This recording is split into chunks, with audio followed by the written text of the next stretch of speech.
I want to talk about with you really quick before we get into Billy is Bobo the Clown.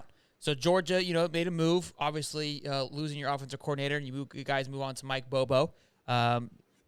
Figured I'd give him a nickname since Billy's got a nickname now, and I wanted to get your thoughts on it. Obviously, I'm going to have my take on it. I'm excited about it as a Gator fan. I feel like we're back. Georgia is now on the slippery slope.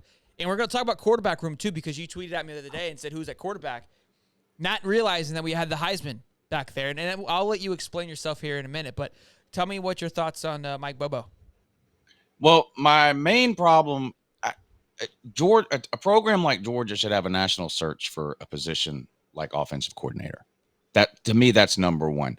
That doesn't mean that's not an indication of how I feel about Mike Bobo. That's where I start. Okay, we need an offensive coordinator. We've won back-to-back national titles. We're the best program in college football. Go get the best offensive coordinator. I don't care where he is. What are the odds that the best offensive coordinator is currently an analyst in an office somewhere on campus already? Not very high, because no one else has been offering Mike Bobo a bunch of OC jobs. Now, I'm not saying that to say that I think Bobo is going to be terrible. He did some good things when he was offensive coordinator at Georgia before. I mean, he scored 40 points a game with Hudson Mason. Nobody even remembers who the hell that guy is. I mean, so he's done some good things. He failed as a head coach. He failed at Auburn as offensive coordinator, but anybody would have failed last year at Auburn. Sure. That Brian situation was just a disaster from the minute he was hired. So that, good or bad, you can't hold anything against or give any credit to Bobo for anything with the Auburn deal. That was a sinking ship from the moment he was hired. Sure. My issue is that I think Georgia should have went out, and if it ends up being Bobo that we hire, fine. But it seems like it should have been a national search. I mean, Georgia fans made fun of Clemson last year for promoting Brandon Streeter, a guy that they didn't think deserved the job, but he went to Clemson. He played for Clemson. He's been on the staff. He's a Dabo guy, so let's just promote him. Well, that didn't work out. Now this year they go out and they get Garrett Riley. That's a big boy move. I feel like Georgia should have done the same thing. I mean, we're getting to the point where everybody on Kirby's staff played for Georgia or went to Georgia.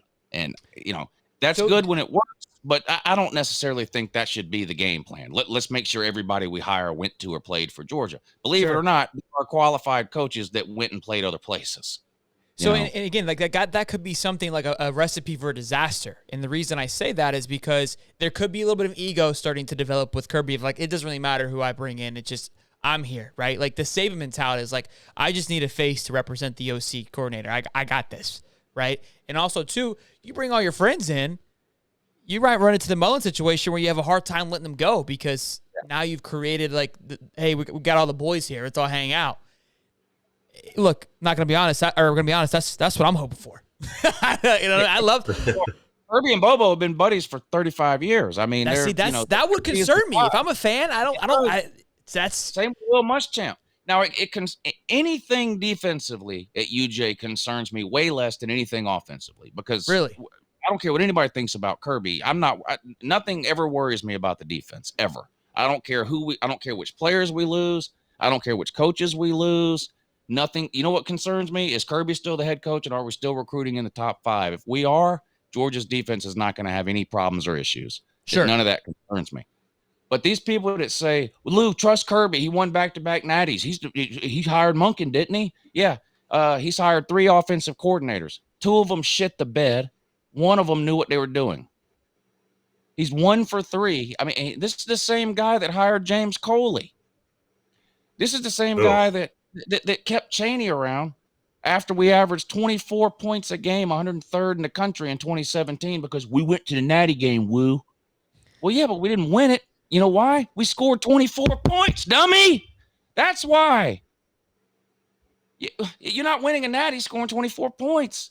So Chaney was terrible. Coley was terrible. Monken was great. Monken, best OC Georgia's ever had. But this idea that because Kirby has won 2 natties means we can't question anything he does, that's ridiculous.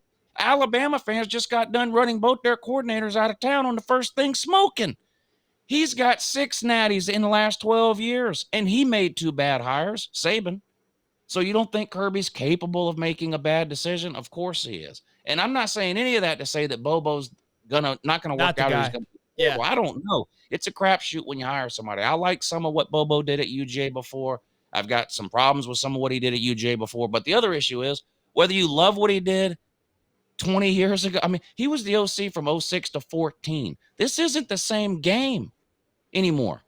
All these rule changes and everything that have happened since then, and RPOs and zone reads and all this kind of, it's not the same game as it was when Bobo was a coordinator before. So whether you love him or hate him from before doesn't necessarily mean anything for now. Now you'll have a bunch of talent to work with that he's not used to having, but you can say that about Alabama's coordinators too, and they fell on their face. So it's a crapshoot. I'm going to be curious to see how it goes, and if it doesn't go well, I'm going to be very interested to see who gets the blame, because it's going to be one of two people. It's either going to be Bobo or it's going to be the quarterback. It's going to be one of those. And I think people. that's Kirby. It's not going to fall on Kirby this that quickly. It won't. But if I'm a Georgia fan and I know Kirby's background and I've watched Kirby's defenses, even as a head coach, he's an amazing program coordinator.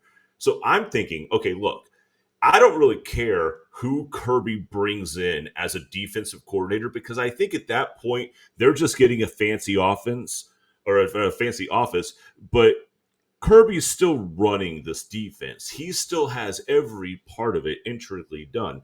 Again, he's a very, very good program coordinator. But if you're bringing in an offensive coordinator, now you're getting out of your comfort zone. Now you're really going to have to step in. And if this guy isn't the right guy, the defensive coordinator, like, who cares? I can fix this myself. The offensive side, this feels like a little bit of a stretch, because statistically, from what Bobo has done, I just don't see how he's qualified for this job. And I just don't know. Hey, so you've claimed for Billy to be over his head. You claim for Billy to be over his head. Would you say Bobo is in over his head at this position? A little bit? I don't know. Well, if he's in over his, he may be in over his head in terms of, does he deserve to be the OC at Georgia? But I mean, we're talking about a guy that's been an offensive coordinator in the SEC and a head coach. He's been a head coach. He's been an offensive coordinator then at 2 other SEC schools. So I mean, he's got the resume to be an SEC offensive coordinator. The question is going to be, is he good enough to be an offensive coordinator? I mean, there's a lot of people that can drive a Ford Taurus, but if you give them a Lamborghini, they run right off the road. So he's been driving a lot of Lamborghinis when he was an offensive coordinator at Georgia. Kind of. Yeah. Look. Let's look. This is the same guy that had Matthew Stafford, Noshawn Moreno, and AJ Green on the same friggin' team. Couldn't win a division. Sure. When he was in Georgia, yeah, with Mark Richt. Aaron Murray, the all-time SEC passing leader. Aaron Murray couldn't win an SEC title, and that was all Bobo. Bobo was there for all that. So the highlight of Bobo's coaching career is being the quarterback's coach of David Green in 2002. I mean, that's the highlight of his coaching career, really. So let's trade. This is a big risk because Georgia's never going to have more clout than it has right now, ever. Sure. Kirby, if Kirby knocks on your door and asks you to be offensive coordinator, it is hard. It would be hard to say no.